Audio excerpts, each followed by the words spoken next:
Tokyo has many coffee shops. Great places to escape the summer heat and hectic life of the great metropolis. Our two young friends, Makoto and Mayu, are no exception. After a hard day relieving people of their wallets and purses, they like to come here, relax, and share the proceeds. It had been a good day. Makoto was looking forward to taking his cut and hitting the town. Mayu, on the other hand, was looking pensive. She had in her hand the wallet from a man she'd watched being beaten up by a little old lady, and there was a lot of money inside. A slow smile spread over her face. She had an idea. She spoke to Makoto, who appeared reluctant at first. In the end, though, he gave in to her persistence with a sigh and went to get his camera. At about the same time, Kenjiro Sato was keeping his head low and enjoying some peace in his office. After a day of pickpockets and stalkers, he was looking forward to going home. He still had to explain to his wife about his lost wallet, but he had his excuse all planned out.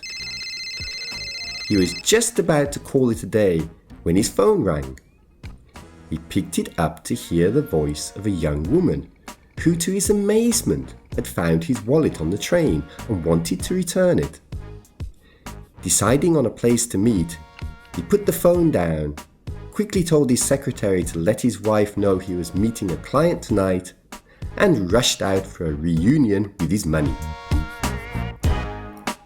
The minute he left, the secretary picked up the phone and made a call. "Yes, he's gone out," she said. "I did what you asked," she added with a smile. On the other side of town, a little old lady with a hard face sat in a dark, grubby office.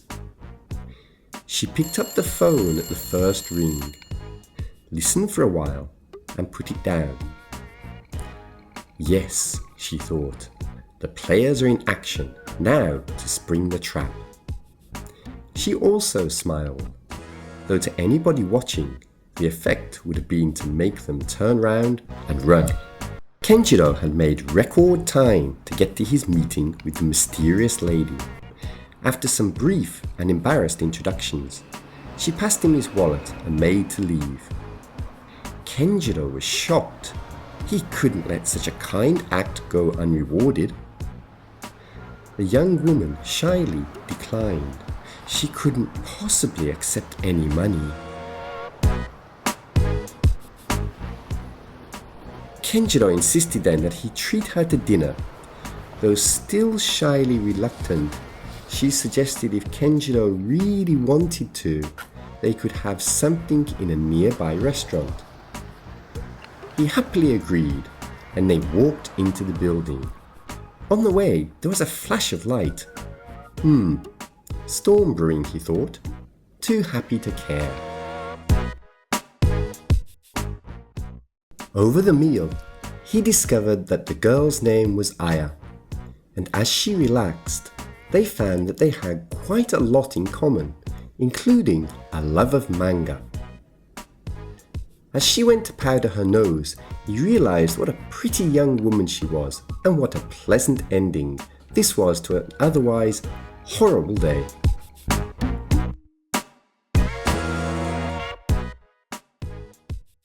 He settled back wondering what would be nice for dessert. Then he had a sudden idea. It seemed that treating her only to a meal was such a cheap way of repaying Aya for her honesty, and as they were now such good friends, it didn't take Kenjiro long to persuade her to accept a small gift. 30 minutes later, they were in a fashionable Harajuku boutique, where he had great fun helping her choose a dress.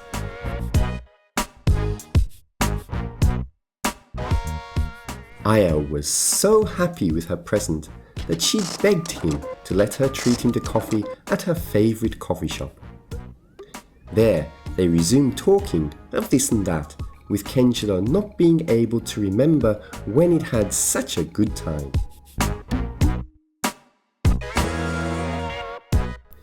After a while though, the conversation flagged, and looking a little wary, Aya excused herself and went to the washroom. Lost in his own little world of joy, Kenjiro didn't at first notice the young man who sat down at the end of the table.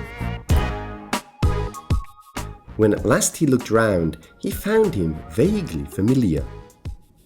He was just about to talk to him when out of the toilet strode Aya. Kenjiro sat rooted in shock. It was the schoolgirl from the train.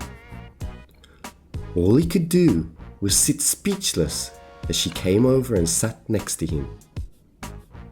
Smiling, Aya turned and said, "Hello, Kenji-chan. Thanks for the lovely dress." And with a clap of her hand, she thought, "Gotcha!"